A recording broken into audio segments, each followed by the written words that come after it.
So we've been talking a lot in our ABZ Creative Partners blog about the value of video and how to get started in it. And one of the ways that you can do that with a relatively low upfront cost is to start with what you have. And most of us have smartphones.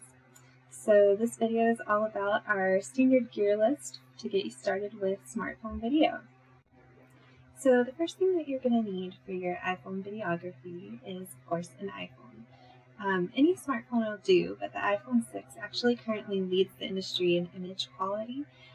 So that's what I've been using, and it works really well. You can certainly use what you have if you're not looking to invest in a new device right now. But it is important to remember that regardless of brand, newer is definitely better as far as camera quality and the subsequent image quality that you're going to get. If you're not 100% happy with your image quality, but you're not ready to invest in a new device or don't quite have the funding for it yet, an inexpensive fix is actually buying a lens that you can attach to your camera.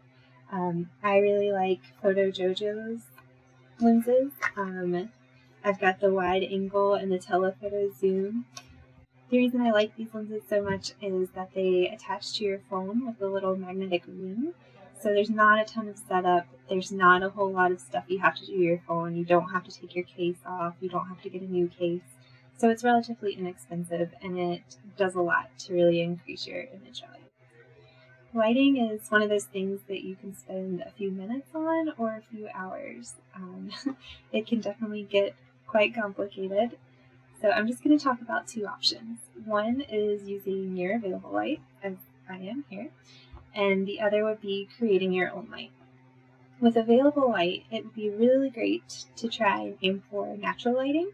So if you have any large open areas with windows that might give you some natural light from outdoors, if you can actually take your subject outdoors, that's also a great option.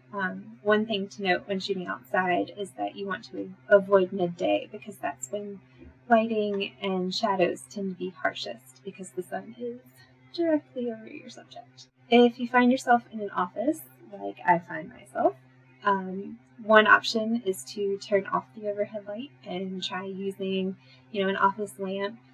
Take the shade off, see if you can't get that positioned in a way that, removes any unflattering shadows. If that's not working, you can simply use a reflector to reflect those overhead lights and remove some of the shadows. These things are really fun. You can see as I change the angle of it, it changes the way the shadows are reflecting my face. And I actually have one set up here that is reflecting on me right now. So that's a relatively inexpensive way. They make these reflectors, as large or small as you want them, and they're relatively inexpensive, and it's just a good way to kind of bounce available light and remove any unflattering shadows. If you're a little more ambitious, the second option is, of course, creating your own light. There's several iPhone and smartphone videography lighting systems out there. The flash on your phone is, of course, an option that tends to be a little harsh, tends to wash people out because it is so intense and it is pointed directly at your subject. One that I really like is the Stylist, with a Z instead of an F. The Stylist ring light. This little guy can either attach to a tripod, it's got a little thread there, or they make actually a phone case that this screws onto, and then it's actually attached to the back of your phone. So the way it works, the reason I like it, is that it's got two color temperatures there. I don't know if you can see them. So that was the blue light that you can adjust the brightness of, and then there's also a yellow light that you can adjust the brightness of. Okay, now that we've got your image quality pretty well optimized, we need something to hold all of this stuff. And that's where the Joby grip mounts come in. This little guy is a tripod. It's obviously very portable. You can fold it up, put it in your pocket, throw it in a briefcase or whatever you have for your gear. At the top here, it's got an adjustable head that fits most smartphones, they have a small size for older phones, and then this is the larger size for the, the more tablet-sized thing. And this actually, as you just saw, unscrews from this little tripod, and you can actually use it on a regular tripod if you happen to have one. It just threads right in, and you're good to go. So I would recommend the smaller tripod for, if you're going to be in a situation where you're in an office and you can set one of these things up on somebody's desk in front of them as you interview them. That's actually the setup that I have going here for this video. But if you don't have a desk available, or you're going to be shooting outside or something, then I recommend just investing in a cheap tripod that you can thread that thing onto. Lastly, great video image is worth almost nothing without the audio to go along with it. The iPhone actually has a pretty good built-in mic. There's several videographers I know of that use it as actually backup audio on their shoots. However, if you're not happy with the audio that you're getting from that, there are, of course, accessories. I like to use the Enbridge Shotgun Mic. It's a standard little shotgun mic. It's directional, so it records whatever it's pointing at, and it actually plugs directly into the iPhone's headphone jack.